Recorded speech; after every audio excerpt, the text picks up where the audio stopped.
উত্তরপ্রদেশে প্রকাশ্য রাস্তায় চরম অরাজকতা। প্রশস্ত রাস্তা থাকা সত্ত্বেও পথচারীদের পথ আটকে অহেতুক তাণ্ডব চালালো এক যুবক। অভিযুক্ত অক্ষয় নামক ওই যুবক উদ্দেশ্য প্রণোদিতভাবে তার বাইক থামিয়ে হর্ন বাজাতে শুরু করে। কিছু বুঝে ওঠার আগেই কোনো প্ররোচনা ছাড়াই 3 সংখ্যালঘু ব্যক্তিকে লক্ষ্য করে শুরু হয় অকথ্য গালিগালাজ এবং এলোপাথারি মারধর।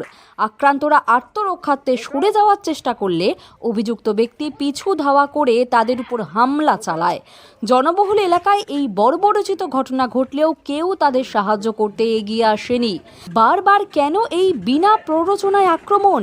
অপরাধীদের এই সাহস কি বিচারহীনতার ফল? সাধারণ মানুষের নিরাপত্তা আজ কোথায়?